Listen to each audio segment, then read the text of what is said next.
انسان جب دنیا سے رخصت ہوتا ہے اس کے معاملے کا پتہ اس کو وہیں سے چل جاتا ہے رخصت ہوتے ہی، اس لیے کہ اللہ تعالیٰ جو اس کو پروٹوکول دیتا ہے اس کی وفات کے وقت، اس پروٹوکول سے ہی اندازہ ہو جاتا ہے کہ یہ میت کس پائے کی ہے، تو وہ اسے بھی اندازہ ہو جاتا ہے لیکن وہ ہمیں بتا نہیں پاتا۔ حدیث میں آتا ہے کہ دونوں طرف سے جب آدمی لیٹا ہوتا ہے چارپائی پر، بالکل آخری سکرات کے اندر ہوتا ہے،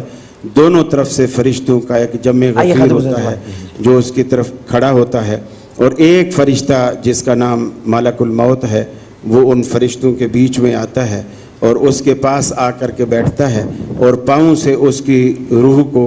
آہستہ آہستہ، اگر وہ نیک آدمی ہوتا ہے تو ایسے اس کی روح کو نکالتا ہے جیسے مکھن میں سے بال، اور اگر وہ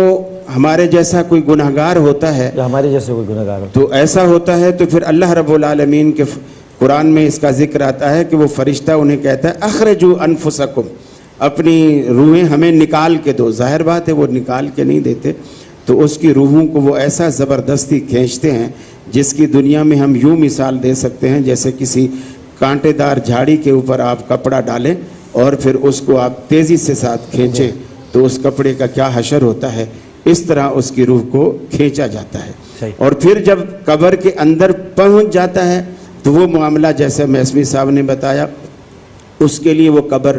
دوزخ کا گڑھا بھی ثابت ہو سکتی ہے اور جنت کا باغیچہ بھی ثابت ہو سکتی ہے۔ اللہ رب العالمین ہمیں اس بات کی توفیق دے کہ ہم اپنی قبر کو بجائے اوپر سے خوبصورت کرنے کے اپنے اعمال کے ذریعے اندر سے خوبصورت کر سکیں۔